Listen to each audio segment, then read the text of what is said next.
19ನೇ ವಚನ. ನಾನು ಯಾವನನ್ನು ಪ್ರೀತಿಸುತ್ತೇನೋ ಅವನನ್ನೇ ಗದರಿಸುತ್ತೇನೆ ಮತ್ತು ಶಿಕ್ಷಿಸುತ್ತೇನೆ, ಆದ ಕಾರಣ ನೀವು ಆಸಕ್ತರಾಗಿರಿ.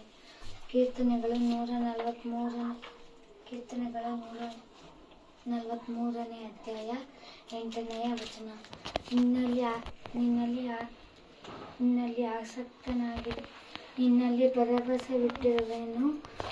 ನಾನು ನಡೆಯತಕ್ಕ ಮಾರ್ಗವನ್ನು ತಿಳಿಸು, ನನ್ನ ಹೃದಯವನ್ನು ನಿನ್ನಲ್ಲಿ ಇಟ್ಟಿದ್ದೇನೆ.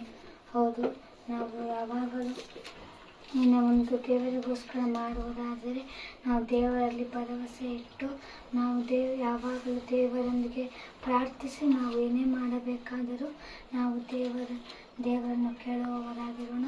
ನಾವು ಯಾವಾಗಲೂ ನಮ್ಮ ಮನಸ್ಸನ್ನು ದೇವರಿಗೆ ಒಪ್ಪಿಸಿಕೊಡುವವರಾಗಿರಬೇಕು. ಈ ಮಾತಿನ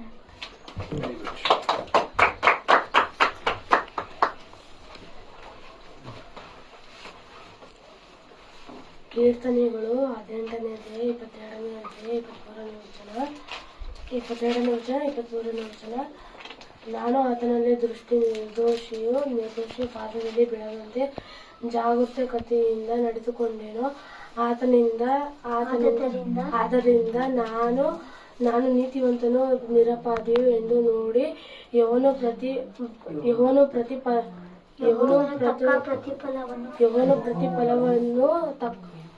ತಕ್ಕ ಪ್ರತಿಫಲವನ್ನು ಕೊಟ್ಟನು.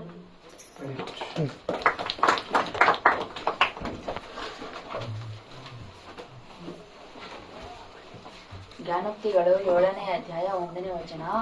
ಕಂದ ನನ್ನ ಮಾತುಗಳನ್ನು ಅನುಸರಿಸು,